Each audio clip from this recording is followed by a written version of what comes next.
Hello and welcome to a special edition of Ukrainecast, which is being broadcast both on the BBC News Live page and also on the BBC iPlayer. Welcome. I'm Lucy Hockings.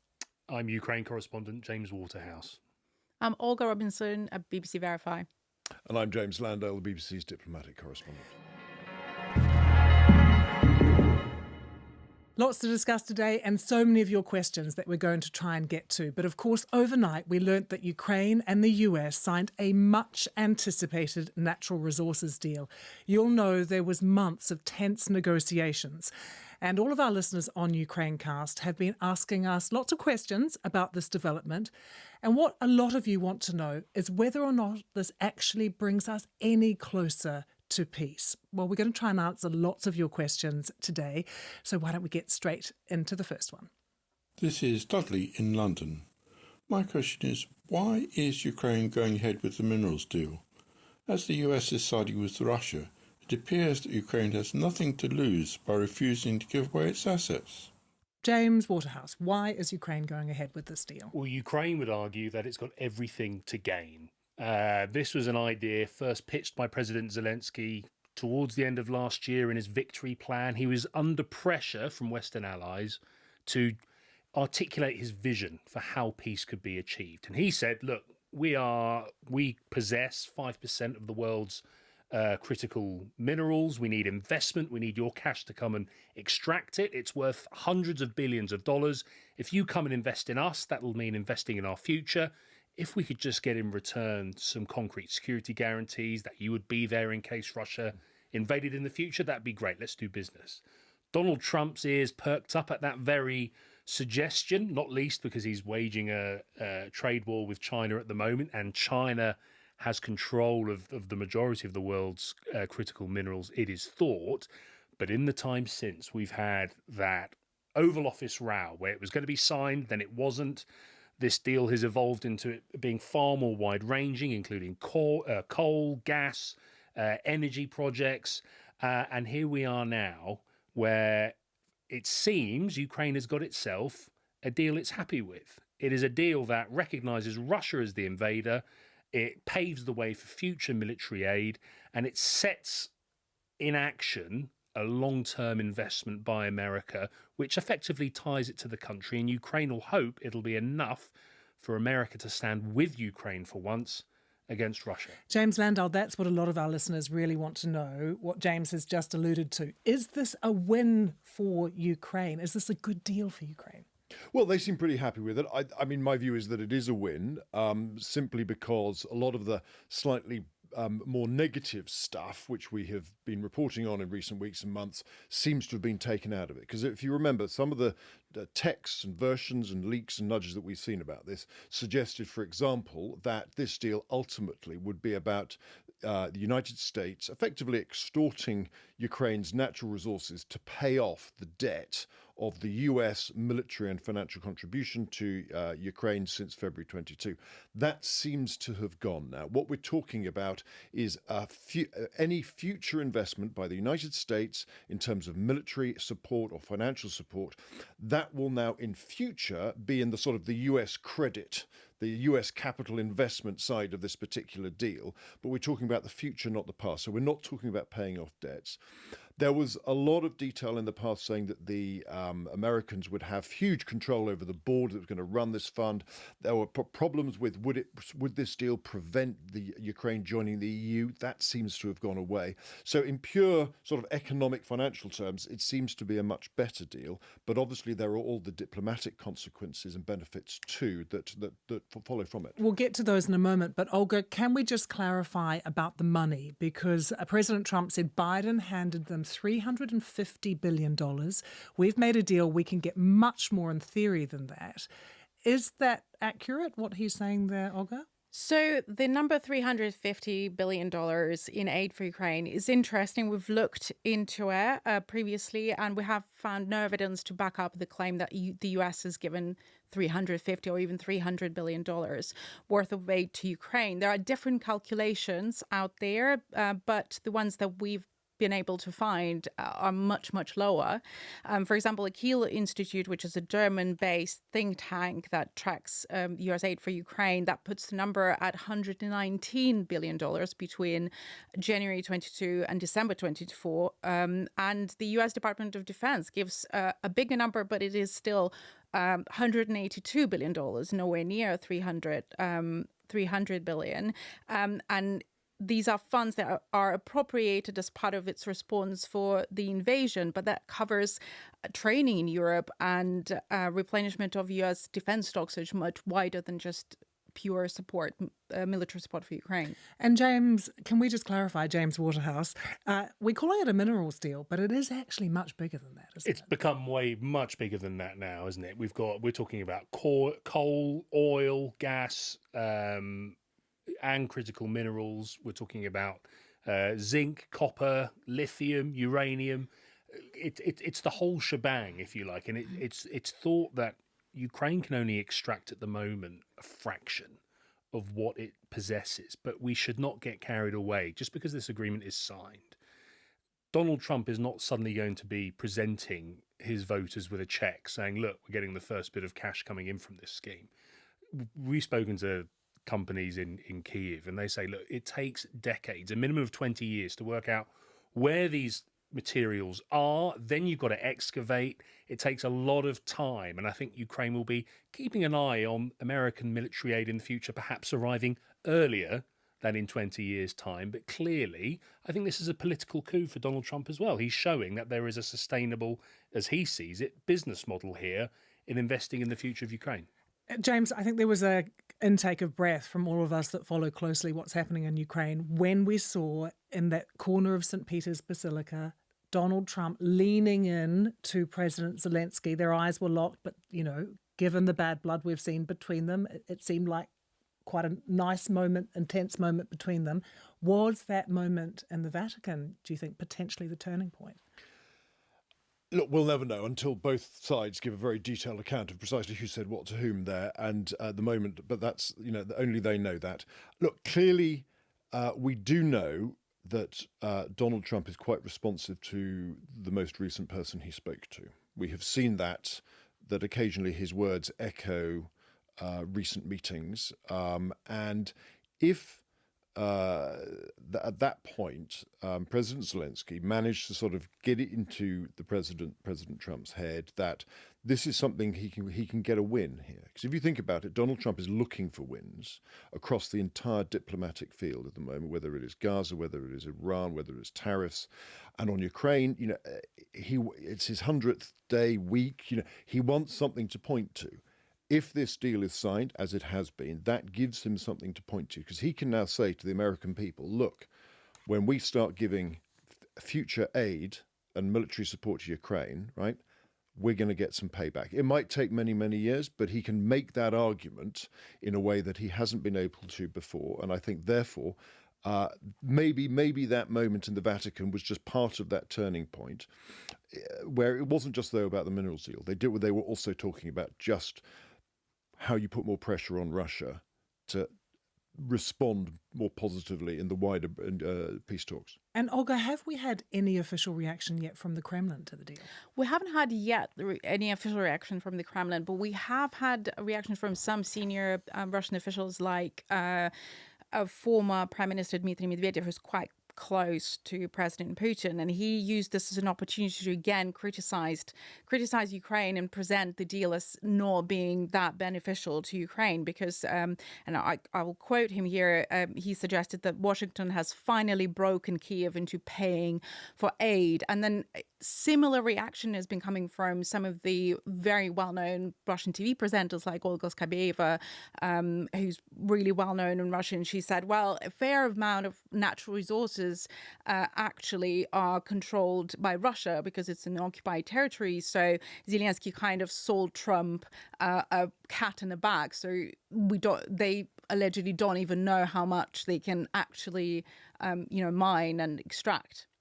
And that is a fair comment, isn't it, James? It's sort of difficult. Is it fair to know what is actually there, what access the US will actually have to what is there? I mean, Medvedev says a lot of things in this war, but I think it is fair to say that Russia does occupy a sizable chunk of what we're talking about here, notably coal mines, if you're talking about eastern Ukraine, and they simply won't feed into this deal. But on the Russia question, do you not think, I just wonder whether if we talk about this diplomatic triangle, we've got Ukraine trying to show America it's willing for peace, and America saying we're running out of patience with Russia.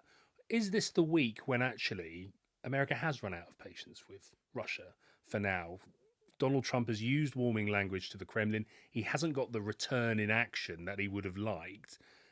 He's not impressed by these short last-minute ceasefires being announced by Moscow. And I just wonder whether, for now, there is a realignment going on here, and this energy agreement is just a part of that. I'm curious to see how this might Your play thoughts on out. that, James? I'm conscious of the fact that the US position can turn on a sixpence day to day, hour by hour. So I'm mindful of that. But I think what is true is the fact that this is now a document in card cold print that blames Russia for its full-scale invasion. It uses that phrase. We have Scott Bessent talking about long-term support for a free, prosperous, sovereign Ukraine. Again, not words you hear often from an American spokesman, let alone the president. So I think certainly this deal, this minerals, infrastructure, energy deal, raises the bar for the Americans washing their hands of this whole peace process, as they have threatened to do in recent days and weeks. And James, what has the reaction been to the deal amongst people in Ukraine, not officials, but other people? And did they feel this starts to bring them a bit closer to peace? I think when you spoke to Ukrainians after that Oval Office row, there was an initial pride, because whenever Ukraine is attacked politically or otherwise, there is this kind of unity that follows. And Zelensky's approval rating spiked, but it was symptomatic of what Ukraine was going through. But then came this secondary wave of an acceptance that Ukraine will always need America if it is to have any kind of chance to sustain its fight. There's no longer talk about repelling Russia militarily. But if you look at what MPs are saying, obviously I'm here with you at the moment, I haven't had any immediate reaction, but it is that this deal seems fair. And all of the talks behind the scenes when you're in the presidential palace or wherever in Kyiv, they said this has to be 50-50. We're not just going to go into this, and James saw previous versions of this, where America would have had complete control, power of veto over future energy projects. Do you know, when Zelensky was articulating his red lines, that not a cent would be seen as a paying back of a debt, that it would have to be 50-50, otherwise we won't sign it. I thought, good luck holding on to those red lines if you're going to engage here, not least with all the pressure he was getting from European allies. And yet, yes, we don't have concrete security guarantees, but those red lines have held, and there is now a signed document articulating America's commitment to Ukraine. James Landale, we're getting lots of questions and from listeners and from viewers as well. This one coming in from Luke. And actually, we've seen a few like this asking about NATO. Will this deal still allow Ukraine to join NATO in due time? I don't think this deal has any bearing at all on whether or not Ukraine will or will not join NATO in the future. At the moment, the general consensus is that is a very, very distant prospect. Even if you talk privately to Ukrainian politicians, they concede that is not something that they are going to insist upon as a red line under any kind of peace deal, because they know it's just one of those things that is almost. Because the point is that it's not as if NATO is rushing itself to introduce Ukraine into NATO as an alliance. So this is not something that's just. There are so many problems with this. So I think this deal, as agreed, doesn't actually affect the fact that I think most people think that Ukraine and NATO membership is a very, very distant prospect at the moment. I'm also looking at some of the questions we're getting in from those that are following us on the BBC News Live page at the moment. Thank you so much for getting in contact. And I'm just going to pick this one because there's a few of you reflecting on this concern. Is this really such a great deal for Ukraine if there are no security guarantees and the US can walk away at any time?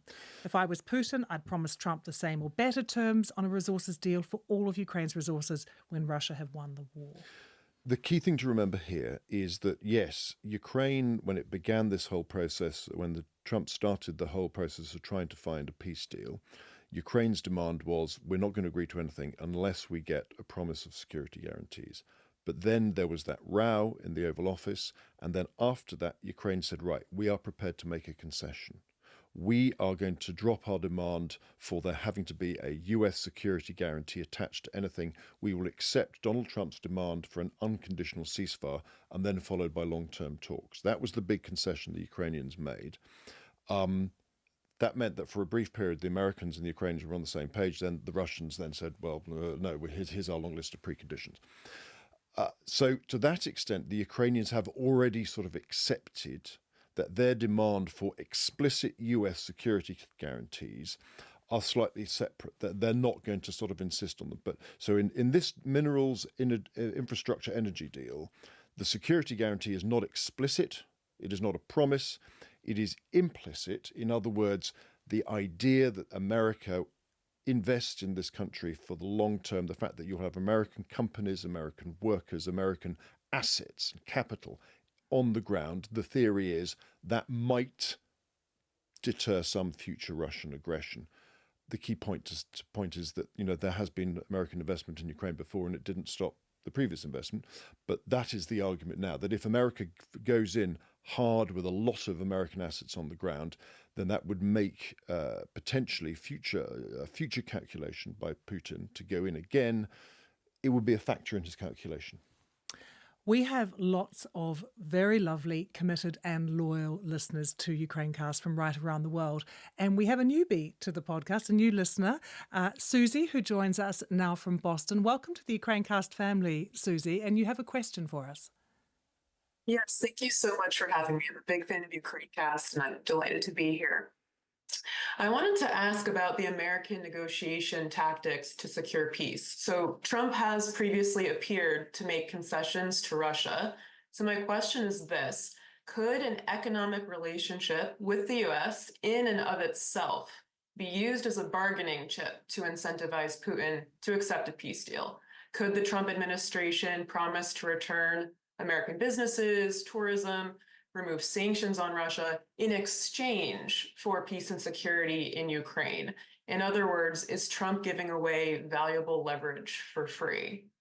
Olga, what would you say? Well, the thing is, the Russians are already talking to Steve Witkoff, who's a former property developer. So, he is talking about to Putin about investment, about projects that could be, there's been talk about Trump Tower possibly somewhere in Russia. And these negotiations seem to be almost like they don't actually mention Ukraine very much when you read the summaries of what they've been talking about. So it's almost like the Russians are trying to move the conversation with the US away from Ukraine and more into the kind of transactional sphere of talking about the prospects of rapprochement, of better diplomatic or economic relations, and kind of massively away from Ukraine and a peace deal. You're nodding along to that, James. Did you want to add something? What's clear is that why is Russia starting to react to Donald Trump's threats to walk away from this peace endeavor? Well, there's still something in it for Moscow. Olga, you've just said, the economic partnerships being discussed at quite a senior level between the US and Russia, but also it wants to negotiate a relaxation of sanctions. I don't think it feeds into this deal that's been agreed between Ukraine and the US. But I do agree that Russia is going to look to bridge Europe and Ukraine and pursue its own interests with the US, whilst trying to demonstrate that it too is up for peace and being the solution to its own full-scale invasion. But as of now, I think what is interesting is that these two short ceasefires announced by Russia haven't really made a dent, and it'll be a blow to the Kremlin that this deal has now been agreed between Kyiv and Washington directly. Susie, did you have anything you wanted to follow up with?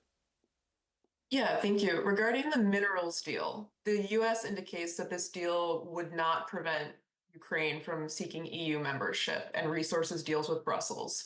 What do we make of that detail? I think again, it's another win for the Ukrainians because in earlier drafts there were provisions that would have made EU membership very, very hard for Ukraine simply because the earlier drafts suggested that whenever there was any kind of investment opportunity, Ukraine would be obliged to give first refusal to American investors.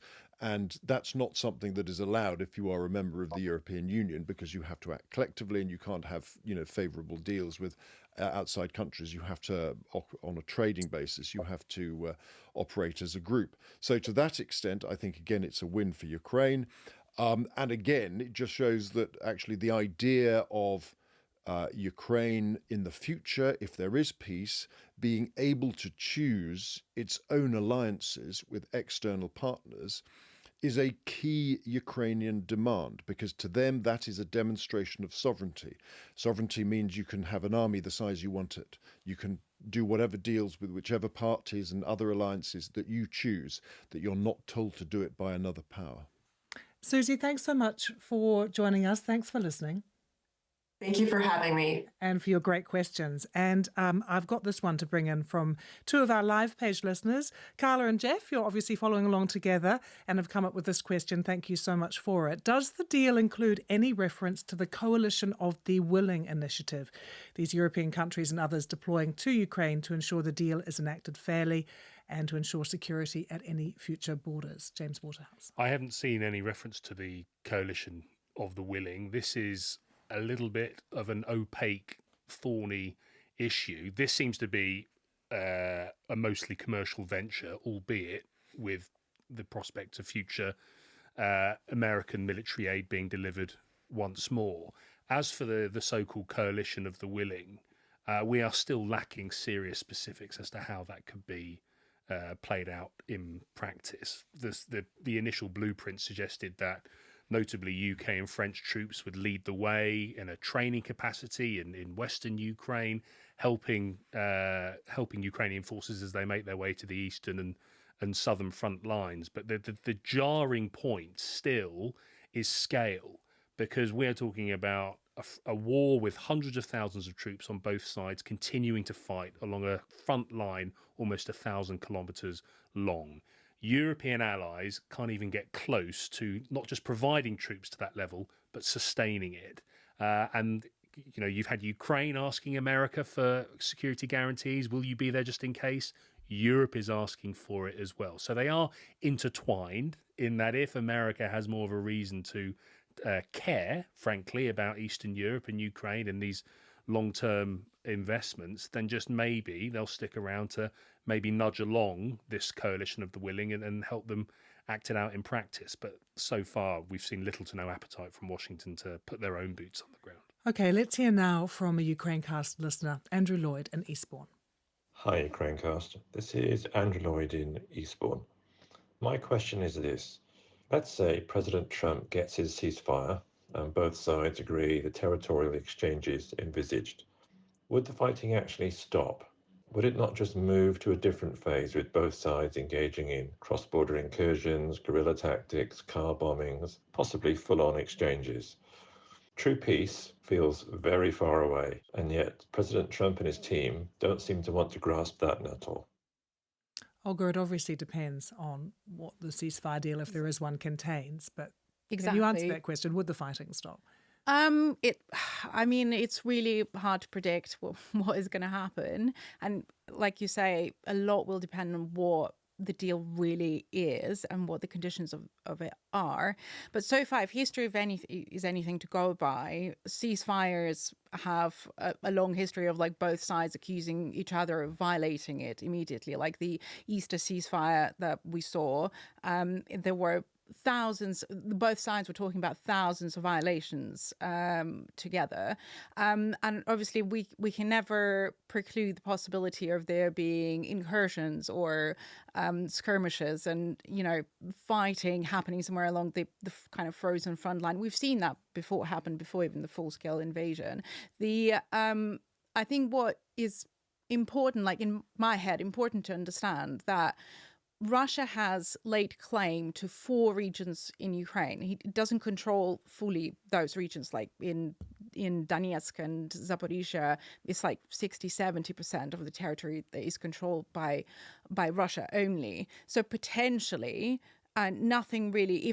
If the front line is frozen along the lines that it is roughly now, nothing really stops Russia from using the fact that those regions are in their constitution to then come back and use the constitution, the annexation as a pretext to try and reclaim more territory later on. James, can I ask you this question that comes in from Philip?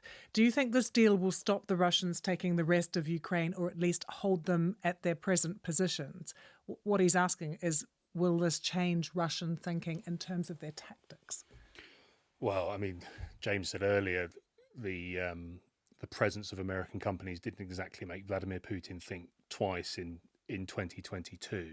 I think if you're Russia and you're Vladimir Putin, and we've had guests on the podcast, haven't we, who've, the likes of Ben Wallace, former defence minister here in the UK, he went to go meet Vladimir Putin and he met a Russian leader in legacy mode. This is a Russian president not just refusing to recognise Ukraine as a country or its people as being distinctive or separate in any way. He's also looking to restore what he sees as lost power and influence after the collapse of the Soviet Union. He threw everything, albeit on flawed intelligence and tactics. He threw everything to try and take Ukraine, all of it, in 2022. And the only reason he has scaled back in that ambition is because of the fight Ukraine has put up with the help of its Western allies and the transformation its military has gone through. So does Vladimir Putin is he privately reassessing his goals, or is he going to completely shelve his ambition of taking the whole of Ukraine? I can't see that. There is no evidence suggesting that. And the real fear in Ukraine is that Russia will just bide its time, use a frozen conflict, perhaps probe here and there to test the will of Western allies, and it'll just have another go at either taking those 4 provinces or beyond down the line. And that threat has not gone away. And yeah, let's not forget that Russia would be potentially interested in a temporary, at least, ceasefire, because they have lost a lot of men, they have lost a lot of hardware, and, it takes time to replenish that. So yeah, you could see how they would be interested in potentially in the kind of temporary halt in hostilities, but that doesn't mean that they would be interested in a long-term peace. Well, we've already discussed the potential of that meeting that we saw between President Trump and President Zelensky in the Vatican, whether that was a turning point. We've actually just had a question that's come in about that. Hello, Ukrainecast. This is Paul from Bedfordshire calling. I was watching the Pope's funeral at the weekend and wondered if we know if President Putin was sent an invite to the funeral or if a Russian delegate attended in his place. And secondly, have we any idea what the Russians, particularly Russian Catholics, think about all the world leaders attending the ceremony, but President Putin was not in attendance? Thank you very much. Keep up the good work. I think that's one for you, Olga. Right. So we don't actually know if he was officially invited because the Kremlin said he just didn't plan to go. Instead, it was the culture minister who went, which is interesting because culture minister is like a senior position in the Russian government, but not really as influential as like a foreign minister or a prime minister. So it's kind of much lower level in the ranking in that sense. When it comes to the Russian kind of reaction to Putin not going, the comments on social media that I have seen in response to that have been that, well, he didn't go, but he did actually say that he was sorry and for the loss of the Catholic Church, and he said really good things about the Pope. So they were kind of trying to play it as something that highlighting something good about Putin not going. James? There is, of course, the little small point of an international arrest warrant being out for Vladimir Putin, and Italy is a signatory to that court. Now, in theory, if you're travelling from the airport at Rome into the Vatican City, which is not a signatory, in theory you get safe passage in the same way that people who are sanctioned can go to visit the United Nations in New York. You are technically passing through the United States, but you don't get picked up. Would Vladimir Putin want to take that risk? And we know that he hasn't been travelling out of Russia that much in the past few years. We've just got a few seconds left. And James, I wonder, you're here in London with us, but when this deal was signed, what your thoughts were, like a final thought as we look ahead on the significance of this moment. It's been very difficult for Ukraine since January when Donald Trump took office. I think we've all been taken aback as a team at the recalibration with this White House. But reading this deal for the first time after Donald Trump has said what he said about Volodymyr Zelensky, accusing him of being responsible for this war, calling him a dictator, that Oval Office shouting match. You know, there is so much at stake for Ukraine. When moments like that happen, its very future hinges in the balance. That is the fact of where we are at the moment with this continued full-scale invasion. This war is continuing to fight. This agreement doesn't bring us closer, I don't think yet, to a peace agreement, but it's a rare bit of good news for Ukraine. James, it's good to have you with us in London as the Ukraine correspondent. You never really get a holiday, but I hope you get some rest. Really nice to see you. Olga, thank you so much for your thoughts. James Landale, as always, our diplomatic correspondent. Very good to have you with us.